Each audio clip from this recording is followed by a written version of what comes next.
दोस्तों, उत्तर प्रदेश के फिरोजाबाद के अंदर इसी 30 मई साल 2024 को वही के एक गांव में एक नहर के अंदर एक व्यक्ति का शव मिलता है। जब वो शव लोगों को दिखाई पड़ता है तो लोग जो थे इसकी सूचना पुलिस को देते हैं। पुलिस मौके पर पहुंचती है और वो जो शव था उस शव को नहर के अंदर से बाहर निकाला जाता है और उसके बाद में पुलिस जो थी वो शव की शिनाख्त करने की कोशिश करती है। वहाँ के जो आस पड़ोस के लोग होते हैं उन सबसे पूछताछ की जाती है। आखिरकार वो जो शव था उस शव की पहचान हो जाती है। उसके बाद में उस व्यक्ति के घर वालों को इन्फॉर्म किया जाता है। घर वाले मौके पर पहुंचते हैं। उसके बाद में उस शव को घर वाले ले लेते हैं। लाश को पोस्टमार्टम के लिए भेज दिया जाता है। और दोस्तों, जैसे ही पोस्टमार्टम से वो डेड बॉडी वापस आती है तो उस पोस्टमार्टम की रिपोर्ट में भी यही खुलासा होता है कि इस व्यक्ति की जो मौत हुई है वो पानी के अंदर डूबने की वजह से हुई है। लेकिन दोस्तों, शव का अंतिम संस्कार तो घर वाले कर देते हैं, लेकिन उस लड़के का जो पिता था उसको कहीं ना कहीं ये डाउट था कि उसकी बेटे की जो मौत है ये एक्सीडेंटली मौत नहीं है, बल्कि उसका बेटा डूबने की वजह से नहीं मरा है, बल्कि इसकी हत्या की गई है। और दोस्तों, जब पुलिस हत्या के मामले में नामजद रिपोर्ट लिखकर जब इस पूरे मामले की छानबीन शुरू करती है तो उसके बाद में जो इस घटना का खुलासा होता है तो जो व्यक्ति जिसकी मौत हुई थी उसके परिवार वाले जब ये सुनते हैं कि इस वजह से ये हत्या हुई है तो वो भी एकदम से दंग रह जाते हैं। उनके भी पांव तले से जमीन खिसक जाती है। साथ के साथ गांव वाले, रिश्तेदार जो भी इस घटना को सुन रहा था, सब के सब अपने दांतों तले नाखून दबा रहे थे और सब के सब यही सोच रहे थे कि आखिर इस तरीके से करने की जरूरत क्या पड़ी थी। तो पूरी घटना सिलसिलेवार तरीके से मैं आप लोग को बताऊंगा, बस आप लोग इस वीडियो में अंत तक बने रहिएगा। तो दोस्तों, रात के 9 बज चुके हैं। मैं हूं आप सभी का अपना शाविज मलिक और हाजिर हूं आप लोग के सामने फिर से एक क्राइम की कहानी को लेके, एक क्राइम की घटना को लेके। और दोस्तों, आज की जो घटना, आज की जो कहानी मैं आप लोग को सुनाने जा रहा हूं, ये कहानी है उत्तर प्रदेश से। और उत्तर प्रदेश का एक शहर पड़ता है फिरोजाबाद। और दोस्तों, इसी फिरोजाबाद में एक थाना पड़ता है, एका थाना। और दोस्तों, इसी एका थाने के अंतर्गत एक गाँव आता है, नाला डंबर गांव। और दोस्तों, इसी नाला डंबर गांव के अंदर एक व्यक्ति रहते हैं जिनका नाम है नरेश बाबू। नरेश बाबू जो है, उनका एक बेटा है जिस बेटे का नाम है कुशलपाल। कुशलपाल जिसकी उम्र 32 साल के आसपास है, शादी हो चुकी है, खेती किसानी करता है और इसी तरीके से अपने माता पिता का ख्याल रखता है। इसी तरीके से ज़िंदगी गुजर रही थी, सब कुछ ठीक चल रहा था।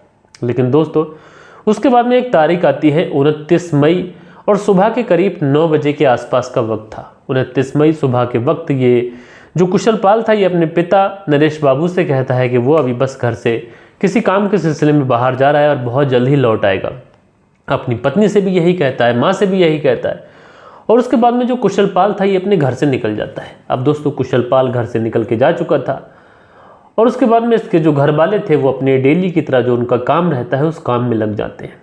जो पत्नी थी वो एक तरीके से जो घर के कपड़े वगैरह रहते हैं वो करने लगती है। सासू माँ जो थी वो खाने वाने का इंतज़ाम करने लगती है। और जो नरेश बाबू थे ये घर के और कुछ काम काजों में लग जाते हैं। धीरे धीरे सुबह का जो वक्त था 9 बजे का, जिस समय कुशलपाल गया था उस समय से वक्त गुजरता है, 12 बजे का समय हो जाता है। दोपहर की रोटी खाने का समय हो चुका था, लेकिन जो कुशलपाल था इसका अभी तक भी कोई पता नहीं था।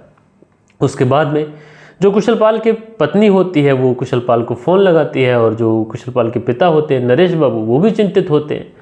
वो अपने बेटे को फ़ोन लगाने की कोशिश करते हैं, लेकिन दोस्तों जो फ़ोन था ये फ़ोन नॉट रीचेबल बताता है, स्विच ऑफ बताता है।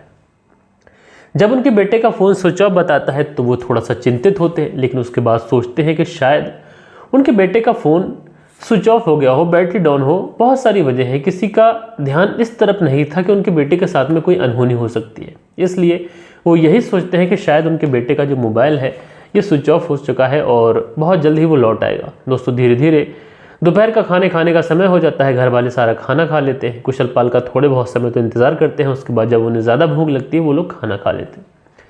अब दोस्तों, दोपहर के बाद का वक्त शुरू हो जाता है। 4 बज जाते हैं, 5 बज जाते हैं। अभी तक कुशलपाल का कोई पता नहीं था। दोस्तों, धीरे धीरे शाम होने को चली थी। अब शाम का वक्त हो चुका था, 6 से 7 बजे का समय हो चुका था और कुशलपाल जो था उसका कोई भी कहीं पर भी कोई पता नहीं था। अब घर परिवार वाले परेशान होते हैं। जो नरेश बाबू थे, इनकी जो पत्नी थी और जो कुशलपाल की पत्नी थी, ये सारे के सारे लोग अब कुशलपाल को ढूंढने के लिए निकलते हैं। लेकिन दोस्तों, ये हर उस जगह जाते हैं जहाँ पर कुशलपाल का उठना बैठना था, कहीं दोस्तों में, कहीं ऐसी जगह जहाँ पर वो आमतौर पर जाता था, दुकानों पर, सारी जगह देखा जाता है। लेकिन दोस्तों, कहीं पर भी कुशलपाल का कोई पता नहीं था। अब घर परिवार वालों की जो चिंताएं थी ये लगातार बढ़ रही थी। धीरे धीरे जो बात थी ये पूरे गांव के अंदर फैल चुकी थी। कुशलपाल घर से लापता हो गया है। उसका मोबाइल नंबर लगातार लगाया जा रहा था, लेकिन दोस्तों मोबाइल नंबर लगातार ऑफ बता रहा था। घर वाले बार बार उस नंबर को ट्राई कर रहे थे, लेकिन दोस्तों उनकी जो परेशानी थी ये लगातार बढ़ती जा रही थी और कहीं से भी कुशलपाल के बारे में कुछ भी पता नहीं लगता है। अब धीरे धीरे समय गुजरता रहता है, रात के करीब 12 से 1 बजे का समय हो जाता है। कुशलपाल के अंदर लोगों जो घर का जो माहौल था ये काफ़ी ज़्यादा ख़राब था। घर के माहौल में अगर हम देखें तो माँ का हाल बुरा था, पत्नी का हाल बुरा था, पिता बेहद परेशान थे, अपने बेटे को ढूंढ रहे थे, लेकिन बेटे का कहीं पर भी कोई पता नहीं था। अब दोस्तों ये जो परिवार था अब रिश्तेदारों में कॉल करना शुरू करता है। रिश्तेदारों में कॉल कर ये पूछा जाता है कि कुशलपाल यहाँ आया है, लेकिन दोस्तों हर जगह से ये कहते हुए मना कर दिया जाता है कि कुशलपाल काफ़ी समय हो गया वो हमारे घर पे नहीं आया। हुआ क्या है तो घर वाले बताते हैं कि सुबह सुबह 9 बजे के आसपास घर से निकला था, लेकिन अभी तक लौट कर नहीं आया। उसके बाद में कुछ रिश्तेदार जो आसपास में होते हैं वो भी कुशलपाल के घर आ जाते हैं, यानी जो नरेश बाबू होते हैं उनके घर आ जाते हैं। और वहाँ पे आने के बाद में सब के सब यही कहते हैं कि पुलिस में कंप्लेंट लिखानी चाहिए, लेकिन कुछ रिश्तेदार ऐसे भी होते हैं वो कहते हैं कि थोड़ा वेट करिए, अगर सुबह तक कुशलपाल घर नहीं आता है तो हम लोग पुलिस थाने जाकर रिपोर्ट लिखाएंगे। और दोस्तों जो सुबह सुबह का वक्त होता है, सुबह सुबह के वक्त में ये घर परिवार वाले पुलिस थाने जाने की तैयारी कर रहे होते हैं, लेकिन इसी बीच में एक गांव पड़ता है जिस गांव का नाम है झोल गोपालपुर। यहीं पर एक नहर बहती है और ये जो गांव है इनके गांव से थोड़ा ही दूरी पर है। उस गांव के अंदर सुबह सुबह लोग जब निकलते हैं अपने घरों से तो देखते क्या है कि नहर के अंदर किनारे पर एक व्यक्ति जो कि नहर के अंदर उल्टा बह रहा है। जब लोग उसे देखते हैं तो लोग उसके पास पहुंचते हैं, धीरे से उस व्यक्ति को खींचकर बाहर निकाला जाता है, शायद कुछ जिंदा हो, उसका पेट वगैरह दबाया जाता है, लेकिन दोस्तों उस व्यक्ति के अंदर कुछ भी नहीं था। अब वहाँ के जो लोग थे, कुछ लोग तो पहचान कर लेते हैं कि ये पास को ही जो गांव है नगला डंबर, वहीं का रहने वाला कुशलपाल है जो खेती किसानी करता है। उम्र लगभग 32 साल के आसपास है इसकी। अब दोस्तों ये जो खबर थी ये सीधा पुलिस वालों को कर दी जाती है। अब दोस्तों जैसे ही पुलिस की टीम इस तरीके की खबर सुनती है कि नहर के अंदर एक व्यक्ति का शव मिला है, पुलिस की टीम भी मौके पर पहुंच जाती है। वहाँ पर जो भीड़ होती है उस भीड़ को बचाते हुए पुलिस आगे बढ़ती है, शव को अपनी कस्टडी में लेती है और सबसे पहले पुलिस ये देखने की कोशिश करती है कि इस व्यक्ति के अंदर कुछ बचा भी है या फिर नहीं। अब दोस्तों जब पुलिस मुआयना करती है तो पता यही चलता है कि इस व्यक्ति की मौत हो चुकी है। अब दोस्तों उसके बाद में जो कुशलपाल था इसकी पहचान तो हो चुकी थी, क्योंकि आस पड़ोस के लोगों से जब पुलिस पूछती है कि ये कौन है तो लोग बता ही देते हैं कि ये पास का ही रहने वाला कुशलपाल है। उसके बाद में कुशलपाल के घर परिवार वालों को इत्तला कर दी जाती है। अब जैसे ही ये खबर जो थी वो घर पहुंचती है, घर में तो एकदम से माहौल बदल जाता है। पूरे घर में रोने और चीखने की आवाज़ें गूंजने लगती हैं। कुशलपाल की जो माँ थी ये भी ज़ारों कतार रोने लगती है और जो नरेश बाबू थे इनका भी बुरा हाल हो जाता है। कुशलपाल की पत्नी वो भी चीखे मार मार कर, दहाड़े मार मार कर रोने लग जाती है। अब दोस्तों ये जो परिवार था उस जगह पर पहुंचते हैं, जो झाल गोपालपुर में जो नहर है उस नहर के पास पहुंचते हैं तो देखते ही पहचान लेते हैं ये कोई और नहीं बल्कि उनका ही बेटा कुशलपाल है। अब दोस्तों उसके बाद में पुलिस शव को अपनी कस्टडी में लेती है और सीधा शव को पोस्टमार्टम के लिए भेज देती है। शव को पोस्टमार्टम के लिए भेजा जा चुका था और शव पोस्टमार्टम के लिए जाता है तो सबको यही इंतज़ार होता है कि पोस्टमार्टम की कुछ रिपोर्ट आए तो उसमें ये खुलासा हो कि आखिर इस व्यक्ति की मौत कैसे हुई है। क्योंकि शुरुआत में तो लोगों को यही लग रहा था कि इस व्यक्ति की हत्या कर कर इसको शव को यहाँ पर नहर में फेंका गया है, और दूसरी तरफ लोग यही समझ रहे थे कि शायद ये नहर में नहाने के लिए घुसा हो और डूब वगैरह गया हो, इस वजह से इसकी मौत हो गई हो। अब दोस्तों उसके बाद में पोस्टमार्टम की रिपोर्ट भी आ जाती है और पोस्टमार्टम की रिपोर्ट में ये खुलासा हो जाता है कि जो व्यक्ति है इसकी मौत डूबने की वजह से हुई, यानी कत्ल के जितने भी चांसेस थे वो खत्म हो जाते हैं। अब जो मौत थी ये एक्सीडेंटली मौत की तरफ मुड़ जाती है, यानी डूब के ये व्यक्ति की मौत हुई है, इस तरीके की जो बात थी पोस्टमार्टम की रिपोर्ट में भी आ जाती है। उसके बाद में शव जो था वो कुशलपाल के परिवार वालों या नरेश बाबू को सौंप दिया जाता है और उसके बाद में जो परिवार था उस शव का अंतिम संस्कार कर देता है। सारे रिश्तेदारों को इन्फॉर्म कर दिया जाता है, जिस तरीके से भी अंतिम संस्कार होता है उस तरीके से अंतिम संस्कार कर दिया जाता है। लेकिन दोस्तों जो कहीं ना कहीं नरेश बाबू थे उनको डाउट था और उनको ऐसा लग रहा था कि उनके बेटे की नेचुरल डेथ नहीं हुई है, एक्सीडेंटली डेथ नहीं हुई है, बल्कि उसके बेटे की हत्या की गई है। इसलिए नरेश बाबू सीधा पुलिस थाने पहुंचते हैं और पुलिस थाने पहुंचने के बाद में कुछ नाम पुलिस वालों को बताते हैं और बताते हैं कि मुझे इन नामों पर डाउट है और मुझे लगता है कि साजिश के तहत इन लोगों ने मेरे बेटे की हत्या की है। पहला नाम आता है गुड्डी देवी का। दोस्तों जो गुड्डी देवी थी वो इन्हीं के गाँव की रहने वाली थी और इसका ही एक बेटा है सोमेंद्र, और सोमेंद्र का एक बहनोई है जिसका नाम है निर्मल। अब दोस्तों पुलिस ये पूछती है कि आखिर तुम्हें इन 3 लोगों के ऊपर शक क्यों है? क्या तुम्हारी इनके साथ में कोई दुश्मनी, कोई पुरानी रंजिश या फिर कुशलपाल का किसी के साथ में कोई झगड़ा, पैसों का लेन देन किसी से कुछ था? तो जो नरेश बाबू होते हैं, ये कहते हैं दरअसल जो गुड्डी देवी है, इसका जो पति है उसकी पहले शादी हो चुकी थी। उसकी जो पहले वाली पत्नी थी उससे एक बेटा था और उस बेटे की हत्या गुड्डी देवी ने की थी। और इस बारे में मैं गवाह था, मेरी गवाही भी दर्ज हुई थी। और उसके बाद में जो गुड्डी देवी थी ये मुझसे दुश्मनी बरतती है और मुझे ऐसा लगता है कि गुड्डी देवी ने ही मेरे बेटे की हत्या करवाई है। अब दोस्तों पुलिस जब इस मामले में ये सुनती है कि हत्या का मामला है, इसलिए पुलिस अब पूरे तरीके से छानबीन शुरू करती है। गांव के अंदर अपने मुखबिर एक्टिव करती है और पुलिस जितने भी सीसीटीवी कैमरास थे उस इलाके के सारे खंगालबाती है। अब दोस्तों जब गांव के अंदर मुखबिर एक्टिव किए जाते हैं तो इस गांव से कुछ अजीब तरीके की बातें पता चलती हैं। सबसे पहली बात तो पता चलती है नरेश बाबू की बहन से। दरअसल जो नरेश बाबू की बहन है यानी कुशल पाल की बुआ, वो बताती है कि मैंने अपने भतीजे कुशल पाल को 29 मई के आसपास मैंने इन्हें जो नहर पड़ती है कमसान पुल, जो कमसान नहर है, उस नहर पर मैंने इसे सोमेंद्र और निर्मल के साथ में देखा था। उसके बाद में वो कहाँ गया इसके बारे में मुझे नहीं पता। अब दोस्तों जो मुखबिर गांव के अंदर एक्टिव थे उन मुखबिरों से पुलिस को ये पता चलता है जो कुशलपाल है उसकी जो पत्नी है उसके अवैध संबंध सोमेंद्र के साथ चल रहे हैं और लगातार इन दोनों के बीच में मिलना मिलाना होता है, लगातार इन दोनों के बीच में शारीरिक संबंध बनते हैं। इस बारे में कुशलपाल को पता चल गया था और जब कुशलपाल को इस बारे में पता चला था कि उसकी पत्नी सोमेंद्र के साथ अवैध संबंधों में है तो उसने इस बात का काफ़ी ज़्यादा विरोध भी किया था और उसने ये कहा था कि तुम सोमेंद्र से मिलना जुलना छोड़ दो, नहीं तो अच्छा नहीं होगा। लेकिन दोस्तों सोमेंद्र और कुशलपाल की पत्नी के बीच में इतने ज़्यादा घनिष्ठ संबंध बन चुके थे कि इन दोनों को एक दूसरे के लिए आदत लग चुकी थी और इसी के तहत ये जब इन दोनों की मिलने मिलाने पर ब्रेक लगता है तो जो कुशलपाल है जो अपनी पत्नी के ऊपर लगातार ब्रेक लगा रहा था, बाहर आने जाने से मना कर रहा था, उसके ऊपर नज़र रख रहा था, तो जो कुशलपाल की पत्नी होती है सोमेंद्र के साथ मिलकर अपने पति की हत्या की साजिश रचती है और सोमेंद्र जो था वो हत्या की साजिश रचने के बाद में अपने बहनोई को अपने प्लान में शामिल करता है और 29 मई को सुबह सुबह इसे कुशलपाल को अपने घर से बुलाता है। उससे कहता है कि वो हरिद्वार जा रहा है और उसे बस स्टैंड तक छोड़ दो, उसके बाद में उसकी जो बाइक है ये वापस ले आना। और इसी वजह से जो कुशलपाल था सुबह के 9 बजे अपने घर से ये कहकर निकला था कि वो बस अभी गया और अभी आया। और उसके बाद में ये लोग उसे नहर पर लेके जाते हैं और नहर पर ले जाने के बाद में वहीं पर डुबाकर उसकी हत्या कर देते हैं और मौके से 9-11 हो जाते हैं। अब दोस्तों इन लोगों ने ये सोचा था कि शायद पुलिस इस पूरे मामले का खुलासा ना कर सके। पुलिस को ये लगे कि ये कोई हत्या नहीं है बल्कि डूब के मरने की वजह से कुशलपाल की मौत हुई है और इसकी वजह से ये जो पूरा मामला था एक्सीडेंट लगेगा और कोई भी खुलासा नहीं हो सकेगा, हम लोग बच के निकल जाएंगे।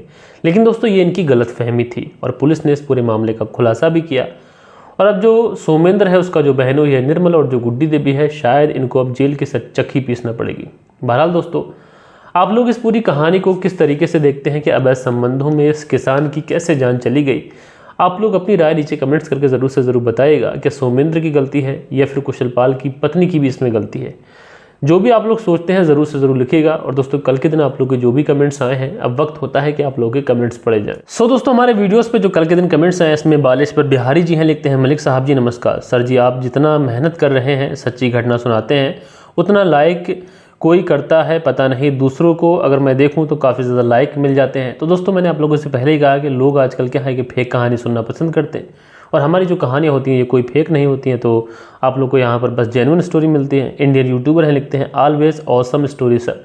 तो भाई इंडियन यूट्यूबर जी आपका बहुत बहुत शुक्रिया। उसके बाद में नायक म्यूज़िक हैं, लिखते हैं कहानी अच्छा लगा सुरेश नायक गोलाबाई उड़ीसा से। तो सुरेश नायक जी आपका बहुत बहुत शुक्रिया। उसके बाद में राज रावत हैं, लिखते हैं कहानी बहुत दुखद थी। राज रावत जी आपका बहुत बहुत शुक्रिया। उसके बाद में अगला जो कमेंट्स है ये राकेश कुलहरी करके आईडी है, लिखते हैं गुड कहानी जी। तो भाई आपका बहुत बहुत शुक्रिया। उसके बाद में जो अगला कमेंट्स है ये अली सैफ करके है, लिखते हैं मेरा नाम सैफ अली है, नाइस स्टोरी सर। मेरा फर्स्ट कमेंट है, मैं महाराजगंज ज़िला से आपकी स्टोरी सुनता हूँ।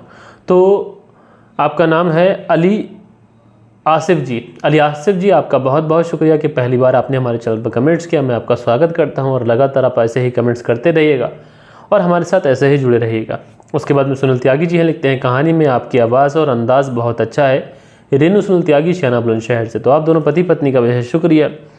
उसके बाद में रोज़ इस्लामिक टीवी करके चैनल है, लिखते हैं अस्सलाम वालेकुम आपका वॉइस बहुत अच्छा है। तो भाई आपका बहुत बहुत शुक्रिया। शील निधि हैं, लिखते हैं वीडियो का समय रात 8 बजे से 9 बजे का होना चाहिए मलिक साहब जी। तो हमने 9 बजे का समय कर दिया है क्योंकि ज़्यादातर जो लोग हैं वो बोल रहे हैं कि वीडियो 9 बजे के आसपास आ जाना चाहिए। तो आज से आपको जो भी वीडियोस मिलेंगी वो 9 बजे मिलेंगी। बाई चांस अगर कोई वीडियो लेट हो जाए तो उसके लिए माफ़ी चाहूँगा, लेकिन आज से आपको वीडियो 9 ही बजे मिलेंगी। उसके बाद में कुतुब पाकिस्तान करके है लिखते हैं, डे टाइम में भी वीडियो अपलोड किया करें। तो डे टाइम में मुश्किल हो पाता है, एक ही वीडियो में अपलोड कर पाऊँगा क्योंकि मेरे और भी काम रहते हैं, कुछ और भी मेरा बिजनेस भी है, तो इस तरीके से थोड़ा टाइम लग जाता है। उसके बाद में देव कुमार जी हैं लिखते हैं, आप टेंशन मत लो, सब ठीक हो जाएगा। तो देव कुमार जी आपका बहुत बहुत शुक्रिया।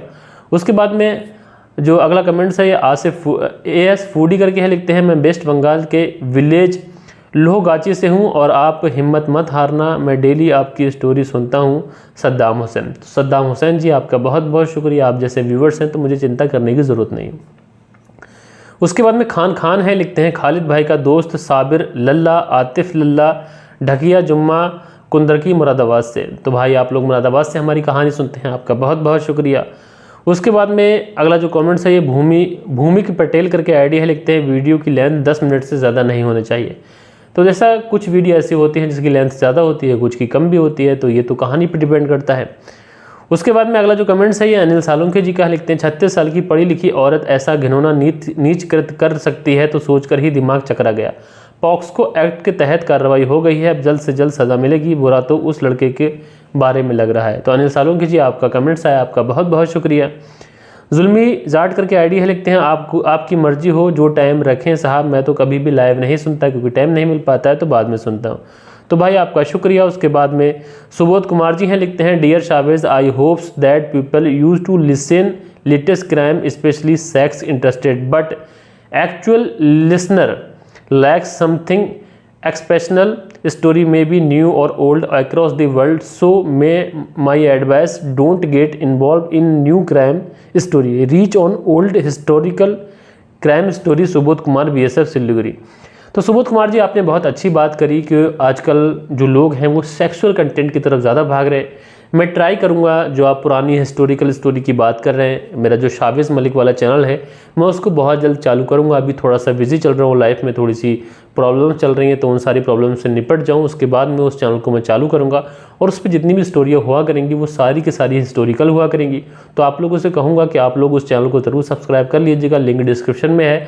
आप लोग उस चैनल को एज ए बैकअप भी यूज़ कर सकते हैं क्योंकि यूट्यूब का कोई भरोसा नहीं है कब चैनल टर्मिनेट कर दे। मिलियंस वाला मेरा चैनल यूट्यूब ने उड़ा के रख दिया। इस चैनल पर देख रहे हैं आप लोग कितना ज़्यादा स्ट्रगल करना पड़ रहा है, उस पर व्यूज़ जाते थे मिलियंस में, 100 के 200 के 300 के व्यूज़ तो एक दिन में ही चले जाते थे। उसके बाद में जयराज हैं लिखते हैं, अजीब दर्दनाक कहानी है, सेक्स इतना भी अंधा होता है। तो जयराज जी आपका बहुत बहुत शुक्रिया। उसके बाद में खान हैं लिखते हैं, खालिद भाई का दोस्त साबिर लल्ला, आतिफ लल्ला, ढकिया जुम्मा कुंदरकी मुरादाबाद से। तो खालिद भाई के दोस्त आपका बहुत बहुत शुक्रिया, आप सभी लोगों का बहुत बहुत शुक्रिया कि आप लोग सुनते हैं हमारी कहानी, और खालिद भाई तो रेगुलर सुनते हैं। तो दोस्तों ये कुछ कमेंट्स थे जो कल के दिन आप लोगों ने किए थे। आशा करता हूँ आज की जो वीडियो है आप लोगों को ज़रूर से ज़रूर पसंद आई होगी। तो दोस्तों मिलते हैं कल के दिन किसी और क्राइम स्टोरी के साथ में। जब तक के लिए अपना ख्याल रखें, देश का ख्याल रखें, परिवार के रिश्तों की अहमियत को समझें। जय हिंद, जय भारत।